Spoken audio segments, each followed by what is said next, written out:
Papa's administration. The Trump administration is set to garnish the wages of student loan borrowers who are in default. Any Americans struggling to afford the bare necessities to survive, millions of borrowers are in default on their student loans.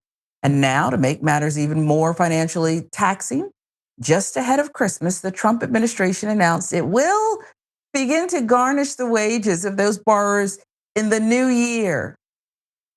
I mean, because of course they can afford it. They're just not paying, right? Can't let them get away with that. Trump administration said on Tuesday it will begin garnishing the wages of student loan borrowers who are in default early next year. It's coming. The Department of Education said it will send notices to approximately 1,000 borrowers the week of January 7th, with more notices to come at an increasing scale each month. AP filling in the details. Millions of borrowers are considered in default, meaning they are 270 days past due on their payments. The department must give borrowers 30 days notice before their wages can be garnished. The department said it will begin collection activities only after student and parent borrowers have been provided sufficient notice and opportunity to repay their loans. In May, the Trump administration ended the pandemic-era pause on student loan payments, beginning to collect on defaulted debt through withholding tax refunds and other federal payments to borrowers. That move ended a period of leniency for student loan borrowers. Payments restarted in October of 2023, but the Biden administration extended a grace period of 1 year. Since March 2020, no federal student loans had been referred to collection, including those in default, until the Trump administration's changes earlier this year.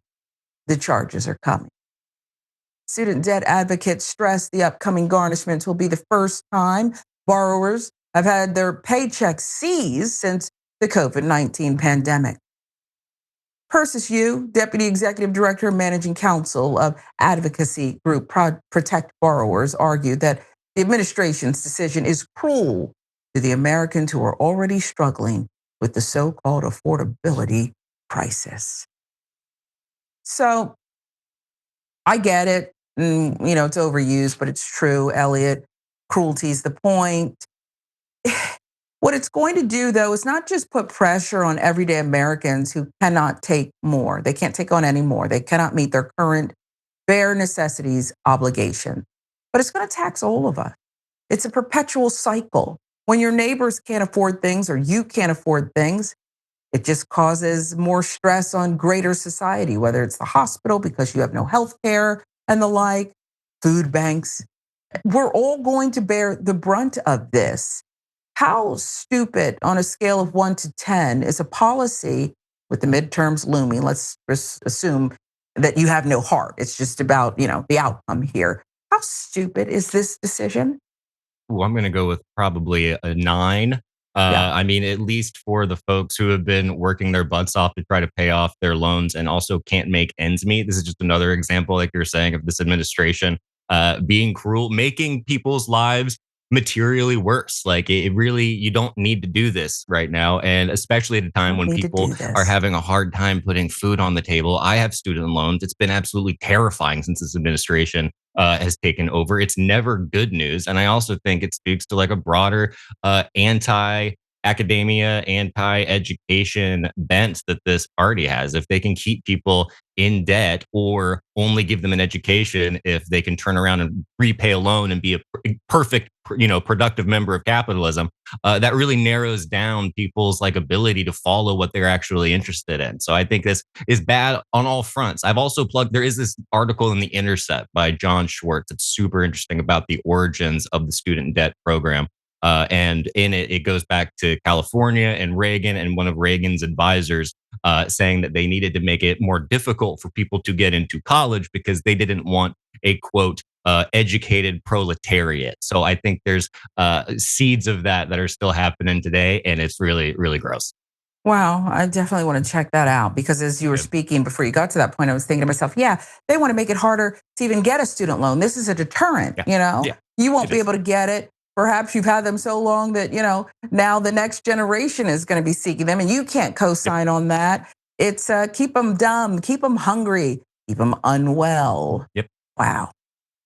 Like a At some butterfly point, effect. though, yeah, the backlash, the Mhm. backlash. Something else struck me in the story, the number 1,000. Initially, the notices will go out to only 1,000 borrowers. I don't want any notices to go out, don't get me wrong, but such a small number. As I was going through the details that the producers laid out for this story, I thought to myself, they're not even gonna be able to get this right. Now, part of that could mean they start garnishing people's wages without notice. They love a lack of due process or sending out notices to the wrong people. They're not that great at this, and they've laid off so many people across so many departments. Will this roll out flawlessly, this cruel intention? Yeah, I know. It's like they can't even release redacted Epstein files without people very quickly realizing that you can just kind of unhighlight a lot of the text. So yeah, they're going to mess this up. I also, yeah, now that you mentioned that, it does almost seem like it's also a warning, it's or a threat to the vast majority of people who aren't going to get these letters, and it's going to cause them to have to reprioritize their entire lives, and that's going to make life more difficult. And that butterfly effect is going to kick in again. So not good.